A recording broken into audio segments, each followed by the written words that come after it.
ఇక కేరళ నర్సు నిమిష ఉరిశిక్ష కేసులో యెమెన్ ప్రభుత్వం సంచలన నిర్ణయం తీసుకుంది. ఉరిశిక్ష వాయిదా వేస్తూ యెమెన్ సర్కార్ నిర్ణయం తీసుకుంది. కాగా నిమిష ప్రియ కేసుపై యెమెన్ ప్రభుత్వంతో కేంద్రం ప్రభుత్వం చర్చలు ఇంకా జరుపుతోంది. అయితే షెడ్యూల్ ప్రకారం ఉరిశిక్ష రేపు అమలు కావాల్సి ఉంది. కానీ నిమిష ప్రియను రక్షించేందుకు భారత కేంద్ర ప్రభుత్వం యెమెన్తో చర్చలు జరుపుతూనే ఉంది. ఈ క్రమంలోనే నిమిష ప్రియ ఉరిశిక్ష వాయిదా పట్టం సర్వత్రా ఆసక్తి నెలకొంది.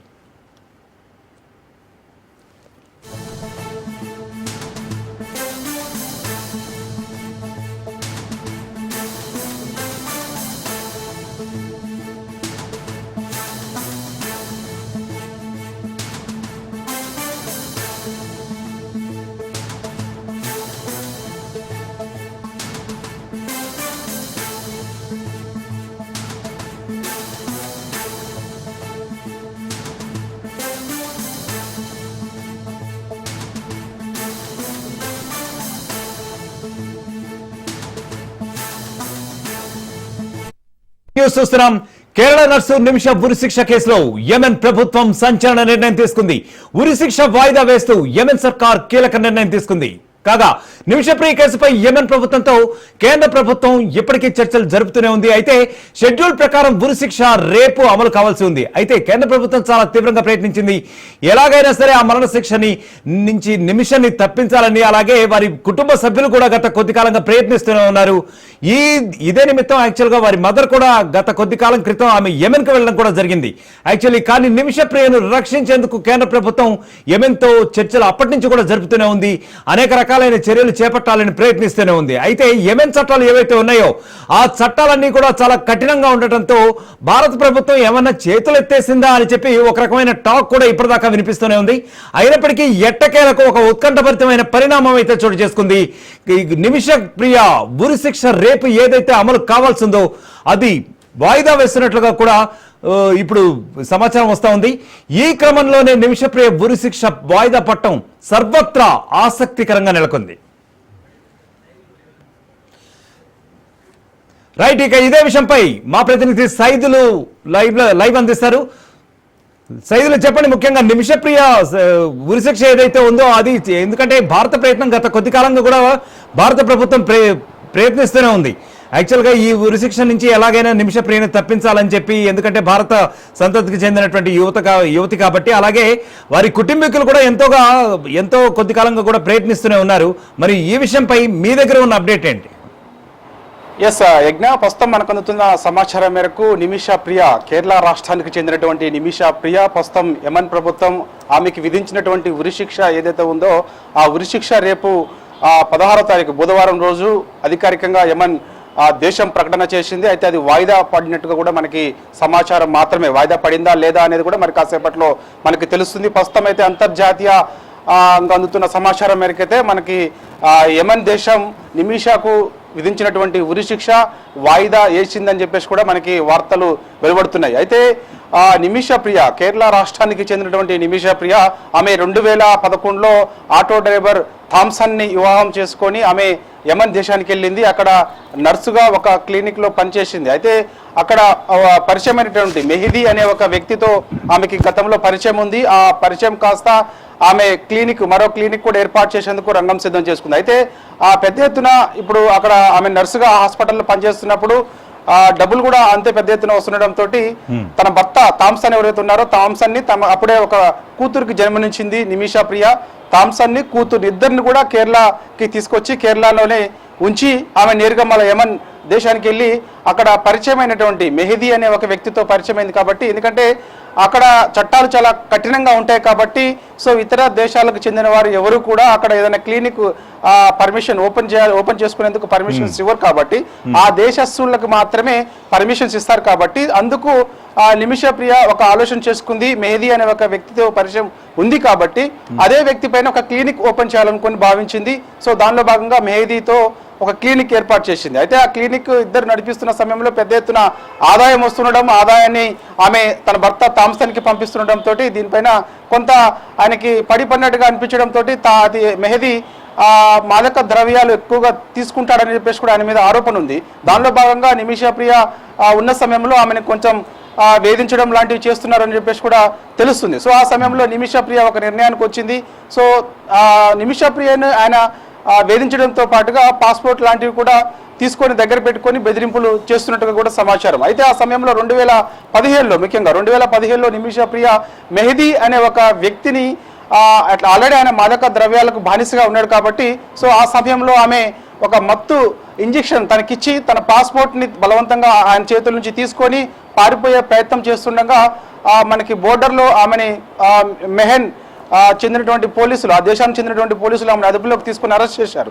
సో ఆ సమయంలో మత్తు కాస్త ఎక్కువగా అవడంతో మెహదీ ఆయన సృహలోనే అందులో చనిపోయాడు. సో అందుకని సో అక్కడ చట్టాలు చాలా కఠినంగా ఉంటాయి కాబట్టి సో మత్తు ఇంజెక్షన్ నిమిష ప్రియ ఇచ్చిన కారణంగానే మెహదీ మరణించాడని చెప్పేసి అక్కడ కేసు నమోదైంది. ఆ కేసులో భాగంగా నిమిష ప్రియకు ఉరిశిక్ష విధించాలని చెప్పేసి కూడా ఒక నిర్ణయానికి వచ్చింది. అయితే కేంద్ర ప్రభుత్వం చేయాల్సిందంతా చేసింది. యమన్ దేశంతో ఆ యొక్క విదేశాంగ శాఖతో ఎప్పటికప్పుడు మాట్లాడే ప్రయత్నం చేసినప్పటికీ కూడా చట్టాలు కొంత కఠినంగా ఉండడంతో ఏం చేయలేని పరిస్థితి కూడా ఏర్పడింది. సో అందుకు ఇక ఒకటే నిర్ణయం, యమన్ దేశంలో ఒకటి అంటే ఆ దేశస్థుడికి సంబంధించి ఎవరైనా మనం హాని కలిగించినా లేకపోతే ఆ హానిలో భాగంగా అతను మరణిస్తే మాత్రం కోర్టులు కఠినమైన శిక్షలు విధిస్తాయి. కాబట్టి ఫైనల్గా తన యొక్క కుటుంబ సభ్యులు ఎవరైతే మరణిస్తారో ఆ కుటుంబ సభ్యులు కోర్టు దగ్గరకు వచ్చి వారు ఏమైనా ఆ కేసుకు సంబంధించి ఒప్పందం అంటే ఏంది వాళ్ళు ఇప్పుడు ఈమెకి సంబంధించి ఆల్రెడీ ఆ మెహదీని మత్తు ఇచ్చి చనిపోయాడని చెప్పేసి ఒక నిర్ధారణకు వచ్చింది. కాబట్టి సో వారు ఒప్పుకుంటే ఒకవేళ డబ్బుల రూపంలో తీసుకొని ఒప్పుకుంటే మేము అంగీకరిస్తున్నాము, ఆమెకు శిక్ష వేయకండి అని చెప్పేసి ఆ కుటుంబ సభ్యులు కోర్టుకి చెప్తేనే ఆ కోర్టు కొంత శిక్ష తగ్గిస్తుంది, ఆమెని మన దేశానికి కూడా పంపించేందుకు కూడా సిద్ధమవుతుందట. కాకపోతే ఇప్పుడు ఆ కుటుంబ సభ్యులు దాదాపుగా నిమిష ప్రియ 8,60,00,000 రూపాయలు ఇచ్చేందుకు ఆ కుటుంబ సభ్యులకు ఇచ్చేందుకు అంగీకారం తెలిపినప్పటికీ కూడా ఎట్టి పరిస్థితుల్లో కూడా మెహదీ ఆ కుటుంబ సభ్యులు ఎవరు కూడా ఒప్పుకోవడం లేదని చెప్పేసి కూడా సమాచారం. దానిలో భాగంగానే ఆ కుటుంబ సభ్యులు కూడా ఒప్పుకోవడం లేదు కాబట్టి తమకి ఉరిశిక్ష ఇక దాదాపుగా ఫైనల్ అయినట్టు అని చెప్పేసి కూడా అందరూ భావించారు. దానిలో భాగంగా 8,60,00,000 రూపాయలు ఇస్తానని చెప్పేసి నిమిష ప్రియ చెప్పినప్పటికీ కూడా ఆ కుటుంబ సభ్యులు మెహదీకి కుటుంబ సభ్యులు ఒప్పుకోకపోవడంతో ఇక యమన్ దేశం నిమిష ప్రియకు ఉరిశిక్ష విధించింది. దానిలో భాగంగా రేపు ఆ 16వ తారీఖు బుధవారం రోజు ఉరిశిక్ష వేసేందుకు కూడా రంగం సిద్ధమైంది. కాకపోతే మనకు అందుతున్న సమాచారం ఏంటంటే కొద్దిసేపటి క్రితమే ఒక 5 నిమిషాల క్రితమే మనకు అందుతున్న సమాచారం ఏంటంటే సో ఆ నిమిష ప్రియకి యమన్ దేశం ఉరిశిక్ష వేస్తుంది కాబట్టి సో అది వాయిదా పడిందని చెప్పేసి కూడా మనకైతే సమాచారం అందుతుంది. మరి వాయిదా పడిందా లేదా అనేది కూడా మనకి తెలియాల్సింది. ప్రస్తుతమైతే అంతర్జాతీయంగా వస్తున్నటువంటి వార్తల ప్రకారం చూస్తే మాత్రం నిమిష ప్రియ యమన్ దేశం విధించినటువంటి వాయిదా ఏదైతే ఉందో అది వాయిదా నిమిష ప్రియకు విధించినటువంటి ఉరిశిక్ష ఏదైతే ఉందో అది వాయిదా పడినట్టుగా కూడా మనకైతే వార్తలు వస్తున్నాయి. ఏదేమైనా సరే నిమిష ప్రియను మన దేశానికి తీసుకొచ్చేందుకు దాంతోపాటుగా యమన్ దేశం విధించినటువంటి ఉరిశిక్ష ఏదైతే ఉందో దాని నుంచి తప్పించేందుకు శతవిధాలా కూడా కేంద్ర ప్రభుత్వం ప్రయత్నం చేసింది. ఆ దేశ విదేశాంగ శాఖతో ఎప్పటికప్పుడు మాట్లాడుతూనే ఉంది. కానీ ఎట్టి పరిస్థితుల్లో కూడా ఆ దేశ విదేశాంగ శాఖ ఒప్పుకోలేదు. ఎందుకంటే చట్టాలు అంత కఠినంగా ఉంటాయి కాబట్టి ఏం చేయలేని పరిస్థితి ఉంది కాబట్టి సో ఇక చేసేది ఏం లేక ఆ కేంద్ర ప్రభుత్వం కూడా చేతులు ఎత్తేసింది. సో దానిలో భాగంగా నిమిష ప్రియకు కేరళ రాష్ట్రానికి చెందిన నిమిష ప్రియకు ఉరిశిక్ష ఇక దాదాపుగా ఖరారైనట్లు కూడా అందరుగా భావించారు. కానీ అనూహ్యంగా మనకు అందుతున్న సమాచారం అంటే ఇప్పుడు 5 నిమిషాల క్రితం ఆమె విధించినటువంటి యమన్ దేశం నిమిష ప్రియకు విధించినటువంటి ఉరిశిక్ష ఏదైతే ఉందో అది వాయిదా పడినట్టుగా కూడా మనకి సమాచారం. Right Saidulu, thank you.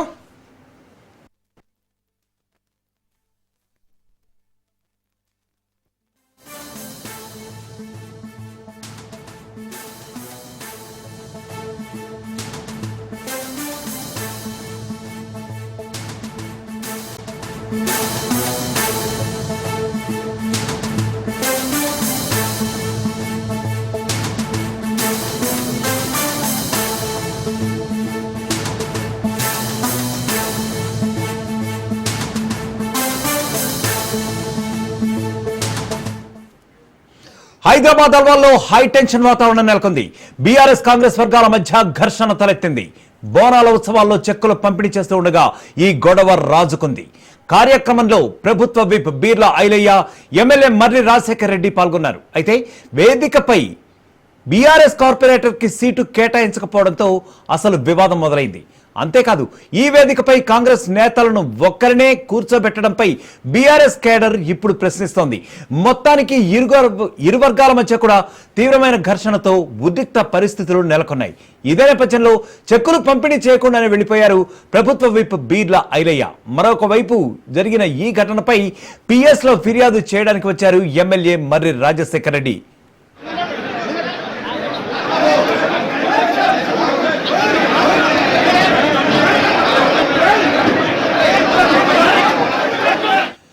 Right, ఇక ఇదే అంశంపై మా ప్రతినిధి రాజు మరింత సమాచారం అందిస్తారు. రాజు, ముఖ్యంగా చెప్పండి, యాక్చువల్ గా అక్కడ కాంగ్రెస్ బీఆర్ఎస్ మధ్య అయితే తీవ్ర ఘర్షణ వాతావరణం అయితే అక్కడ కనిపిస్తోంది.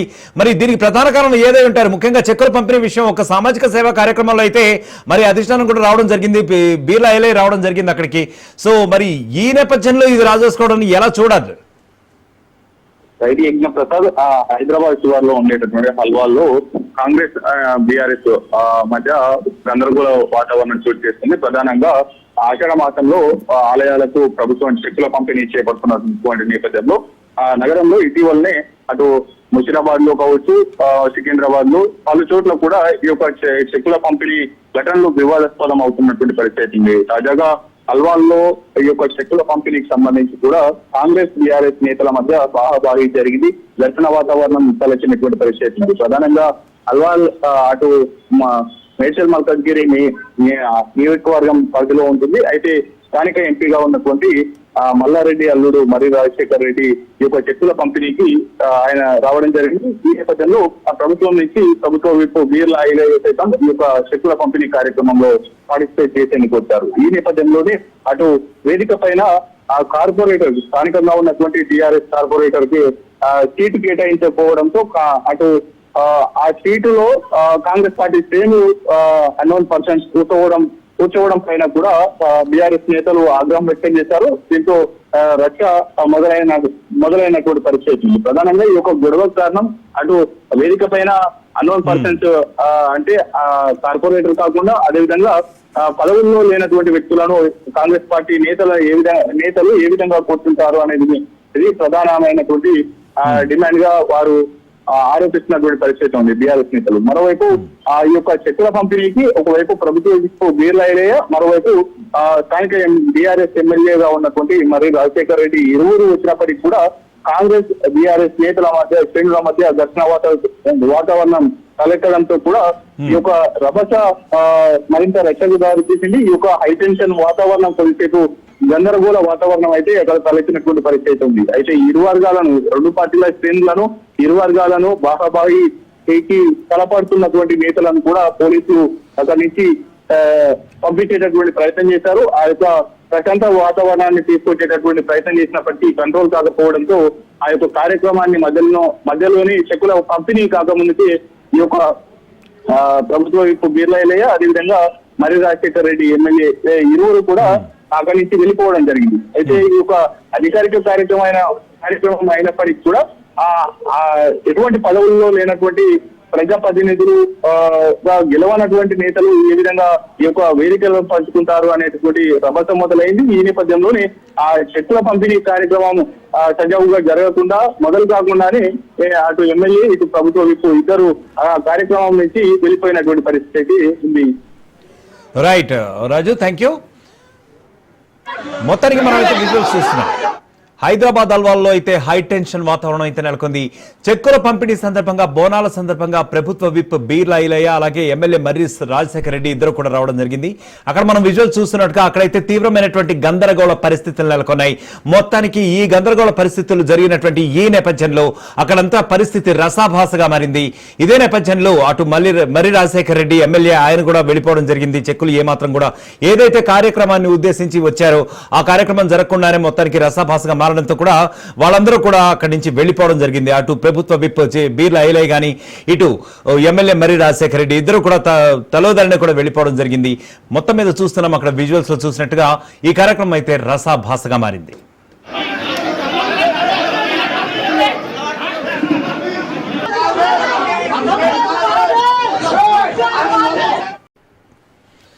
ఇక సిపిఐ నేత చందు నాయక్ హత్య కేసుపై దర్యాప్తు స్పీడప్ అవుతోంది. నిందితుల కోసం 10 పోలీసు బృందాలుగా విడిపోయి ఇప్పటికే గాలింపు చర్యలు చేపట్టాయి. మరోవైపు చందు నాయక్ పాత కేసులపై కూడా పోలీసులు తీవ్రంగా ఆరా తీస్తున్నారు. అయితే నాగోల్ భూ వివాదంలో భాను అనే వ్యక్తితో చందు నాయక్ కు ఇదివరకటి నుంచి కూడా కొన్ని గొడవలు జరుగుతున్నట్లు పోలీసులు ఇప్పటికే నిర్ధారించుకున్నారు. 4 ఏళ్ల క్రితం భాను కూడా హత్యకు గురయ్యాడని, ఈ కేసులో చందు నాయక్ A2గా ఉన్నట్లు పోలీసులు ఇప్పటికే గుర్తించారు.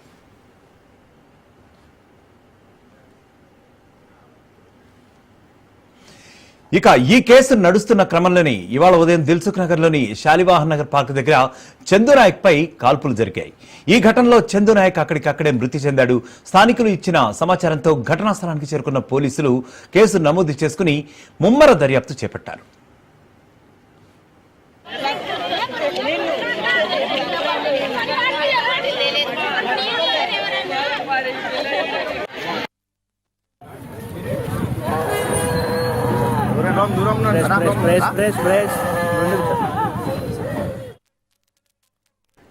మరోవైపు చందు నాయక్ హత్య కేసుపై డీసీపీ చైతన్య స్పందించారు. ఉదయం 7:30 ఈ కాల్పులు జరిగినట్లుగా తెలిపారు. ఈ రోజు పార్క్ లో వాకింగ్ కు వచ్చిన చందు నాయక్ పై కాల్పులు విచక్షణారహితంగా జరిపారని వెల్లడించారు. షిఫ్ట్ కారులో 4 వ్యక్తులు వచ్చి కాల్పులు జరిపారని తమకు సమాచారం ప్రాథమికంగా ఉందన్నారు. ఈ ఘటనా స్థలంలో 5 బుల్లెట్లు తమకు లభించాయని డీసీపీ వెల్లడించారు. 2022 సంవత్సరంలో ఎల్బీ నగర్ లో జరిగిన హత్య కేసులో చందు నాయక్ ప్రధాన నిందితుడని వెల్లడించారు డీసీపీ చైతన్య. ఇక పాత కక్షలే కారణం కావచ్చనే కోణంలో కూడా ఈ దర్యాప్తు చేపట్టామన్నారు డీసీపీ చైతన్య.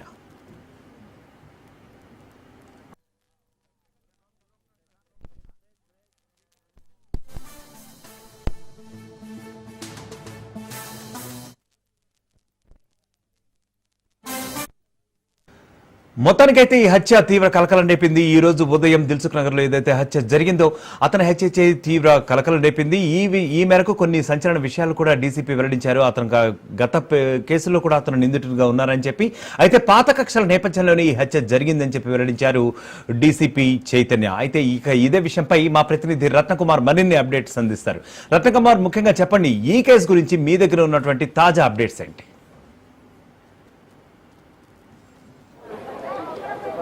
ప్రస్తుతం సిపిఐ లీడరు చందు నాయక్ ఉస్మానియా ఆసుపత్రిలో పోస్టుమార్టం ప్రక్రియ జరుగుతోంది. పోస్టుమార్టం జరుగుతున్నటువంటి ఉస్మానియా ఆసుపత్రి దగ్గరే ప్రజెంట్ మనం ఒకసారి విజువల్స్ లో చూడొచ్చు.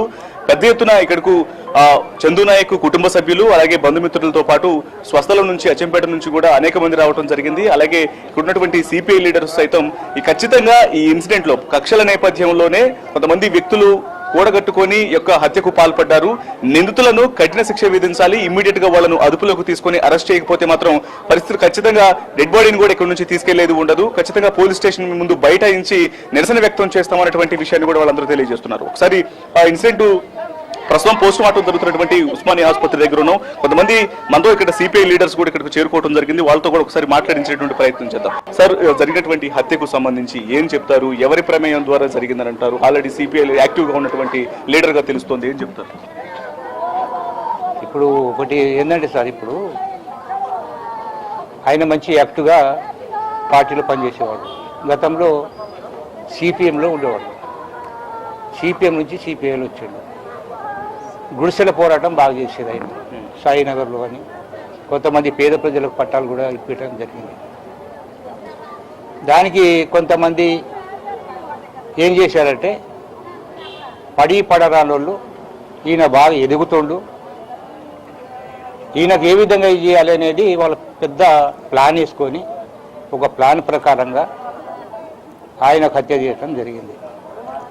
అది కూడా ఆయన పార్టీకి కొంతవరకు ఆయన మీద వివాదాలు ఉన్నాయని రావడం జరిగింది.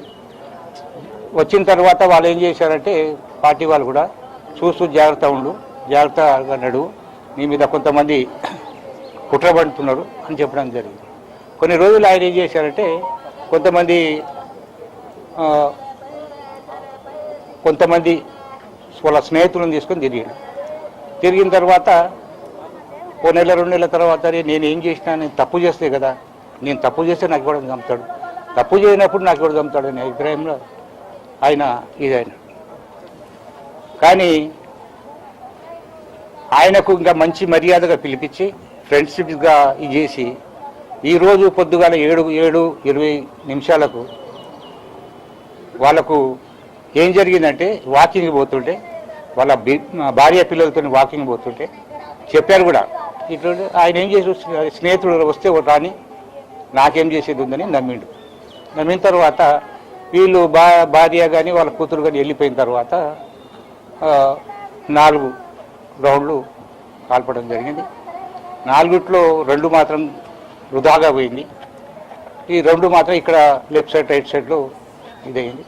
తర్వాత పడిపోయిన తర్వాత కూడా కారం పొడి, అది కూడా అంత ధైర్యంగా లేకుండా కారం పొడి వెళ్ళి దాని మీద ఎక్కడైతే మన ఇక్కడ ఉందో బ్రెయిన్ ఉందో ఆ బ్రెయిన్లో కూడా కాల్చి చంపడం జరిగింది. అంటే ఈ ఇన్సిడెంట్ అంటే హత్యకు పాత్రకి ఇప్పుడు కొద్దిసేపటి నుంచి కూడా తెలియజేస్తున్నారు.